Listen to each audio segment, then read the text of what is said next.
liberty. Oh my goodness. Wow. It is so great to be here with you all this morning and to be joined by our former Secretary of State, John Kerry. And someone who means a great deal to me, the General President of the Firefighters Union, General Shatesberger. It means the world to have you here in Iowa and here for our next President of the United States, Joe Biden.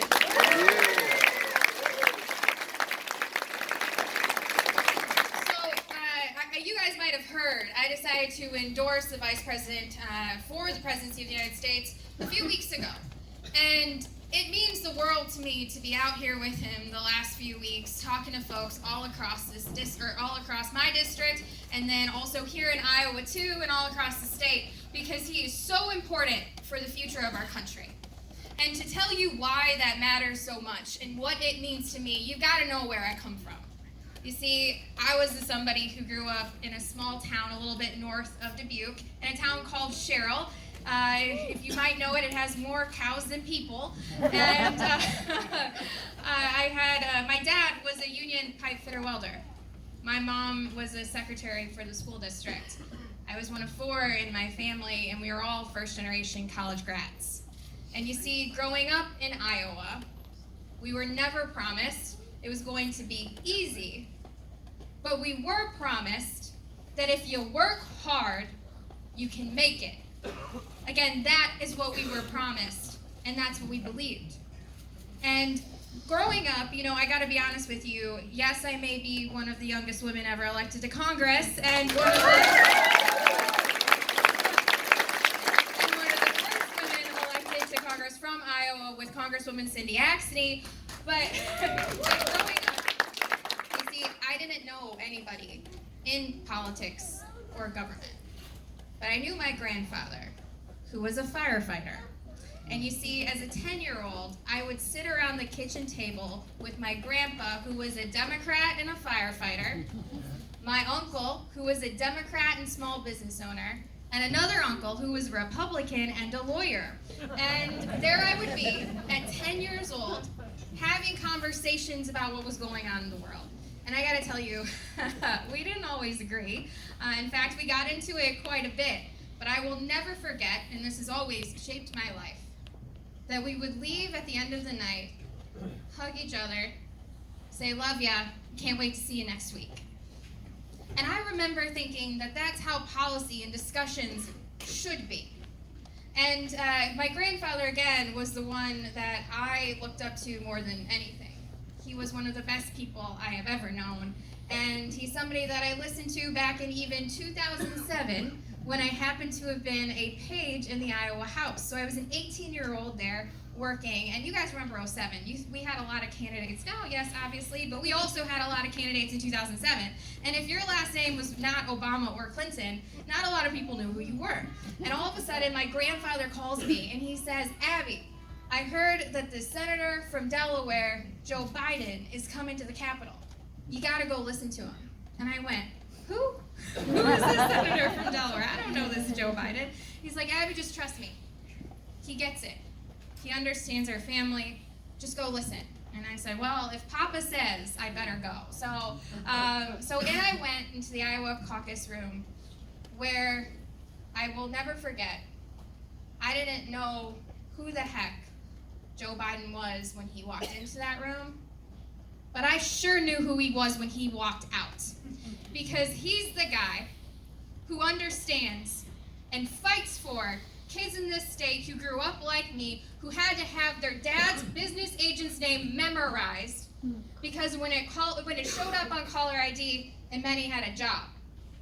And he understood what it meant for families across this state and across this country when that name didn't show up, and what that meant for those kitchen table conversations when our families were just trying to make it. You see, he understood what it meant for my dad and folks like my dad who worked 16-hour shift and would literally wring the sweat out of their belt at the end of the day. You see, he understood and he fought for families like mine. The other thing he understood was public service. You see, that's something that I knew about because my grandfather taught me about it. See, our firefighters, and this is something the Vice President of the United States, Joe Biden, understands, are some of the best examples of public servants we have in this country.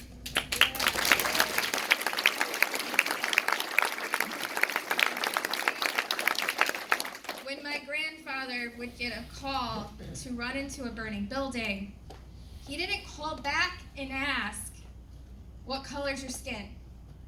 How much money do you make? Where are you from? What religion are you? Who do you love?" He just showed up and he helped people and he did his job.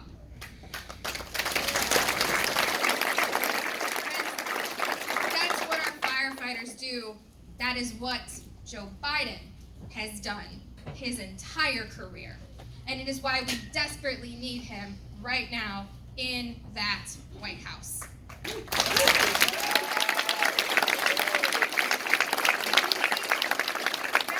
why I made that decision 3 weeks ago. Knowing this about who Joe Biden was, who he has been in public service, how he's gotten things done, how he believes in unity for our country. But it became even more clear to me, and my dedication grew even more after spending 3 days with him on a bus going through Iowa. And you guys know that when you're going through on a bus through Iowa trying to get to places, you're sometimes on that bus for a very long time. And so there I was with him having some long conversations. And one thing that hit me was that we were both elected to federal office at the age of 29. And yes, I am one of the youngest women ever elected at 29, and that is extraordinary, and it is a huge honor. But it also was extraordinary that Joe Biden got elected at 29 to the U.S. Senate. You see, he was younger than I am right now, when not only did he get elected to the U.S. Senate, but he also suffered one of the worst tragedies that most of us could ever think of. You see, he lost his wife, he lost his baby daughter, and his 2 sons were critically injured. And when I think about what that must have been like to have taken that oath of office, because I took the same oath, but next to his boys in that hospital room, when he put that hand up in the air, after everything that he had been through, he didn't believe that his country owed him something. He still believed, again, after everything, that he owed something to his country, his community, and his family. You see, he took that oath with eyes wide open, that it wasn't going to be glamorous or flashy, or he wasn't going to become some celebrity. He did it because he knew it was the right thing to do. He knew it was going to be hard work. And he took that oath and he showed us his values, his character, and who he is. He knew every night he was going to get on that train to go home to his boys. He knew what that was going to mean. And that, my friends, are the stories that folks around this country know about Joe Biden. We know his character. We know his values. And it is why our current president is so terrified to face him.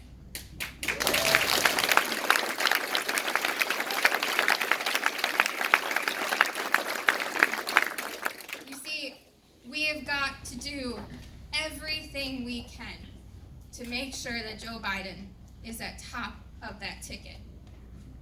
His heart is in this. He will do a job every day that we will be proud of. And I can tell you, after just spending a year in Congress, my first year, we need him more than ever. We need somebody, again, who believes in unity and that there is more value in bringing us together than driving division. And I promise you, I will continue to do whatever the heck I can to make sure that he is our nominee, and I am asking you to do the same. Our state depends on it. Our country depends on it. And I need every single one of you to get out there on Monday night, bring your friends, show up for Vice President Joe Biden, our next president of the United States.